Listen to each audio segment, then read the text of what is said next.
الرحمن السلام علیکم ورحمۃ اللہ وبرکاتہ۔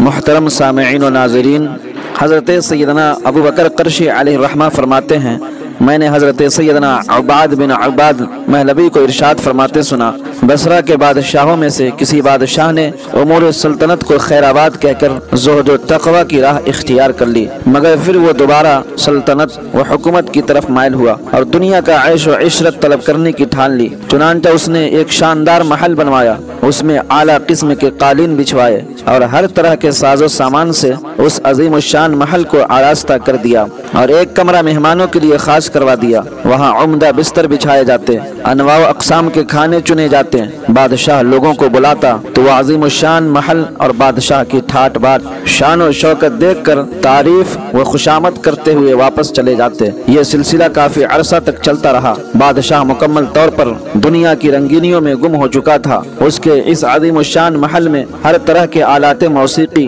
لہو و لعب کا سامان تھا۔ وہ ہر وقت دنیاوی مشاغل میں مگن رہتا۔ ایک دن اس نے اپنے خاص وزیروں، مشیروں اور عزیزوں کو بلا کر کہا، تم اس عظیم الشان محل میں میری خوشیوں کو دیکھ رہے ہو، دیکھو میں یہاں کتنا پرسکون ہوں۔ میں چاہتا ہوں کہ اپنے تمام بیٹوں کے لیے بھی ایسے ہی عظیم الشان محلات بنواؤں۔ تم لوگ چند دن میرے پاس رکو، خوب عیش کرو اور مزید محلات بنانے کے سلسلے میں مجھے مفید مشورے دو، تاکہ میں اپنے بیٹوں کے لیے بہترین محلات بنانے میں کامیاب ہو جاؤں۔ چنانچہ وہ لوگ اس کے پاس رہنے لگے، دن رات لہو و لعب میں مشغول رہتے اور بادشاہ کو مشورہ دیتے کہ اس طرح محلات بناؤ، فلاں چیز اس کی آرائش کے لیے منگواؤ، فلاں معمار سے بنواؤ۔ الغرض روزانہ اسی طرح مشورے ہوتے اور عظیم الشان محلات بنانے کی ترکیبیں سوچی جاتی۔ ایک رات وہ تمام لوگ لہو و لعب میں مشغول تھے کہ محل کی کسی جانب سے ایک غیبی آواز نے سب کو چونکا دیا۔ کوئی کہنے والا کہہ رہا تھا، اے اپنی موت کو بھول کر عمارت بنوانے والے،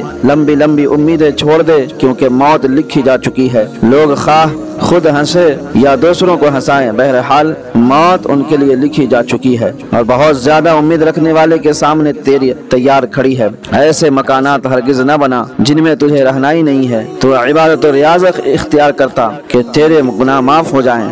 اس غیبی آواز نے بادشاہ اور اس کے تمام ہمراہیوں کو خوف میں مبتلا کر دیا۔ بادشاہ نے اپنے دوستوں سے کہا، جو غیبی آواز میں نے سنی کیا تم نے بھی سنی؟ سب نے یک زبان ہو کر کہا، جی ہاں ہم نے بھی سنی ہے۔ بادشاہ نے کہا، جو چیز میں محسوس کر رہا ہوں کیا تم بھی محسوس کر رہے ہو؟ پوچھا، آپ کیا محسوس کر رہے ہیں؟ کہا، میں اپنے دل پر کچھ بوجھ سا محسوس کر رہا ہوں، مجھے لگتا ہے کہ یہ میری موت کا پیغام ہے۔ لوگوں نے کہا، ایسی کوئی بات نہیں، آپ کی عمر دراز اور اقبال بلند ہو، آپ پریشان نہ ہو۔ پھر بادشاہ نے لوگوں کی طرف توجہ نہ دی، اس کا دل چوٹ کھا چکا تھا۔ غیبی آواز نے اس کا سارا عیش ختم کر دیا تھا۔ وہ روتے ہوئے کہنے لگا، تم میرے بہترین دوست اور بھائی ہو، تم میرے لیے کیا کچھ کر سکتے ہو؟ لوگوں نے کہا، عالی جاہ آپ جو چاہیں حکم فرمائیں، آپ کا ہر حکم مانا جائے گا۔ بادشاہ نے شراب کے تمام برتن توڑ ڈالے۔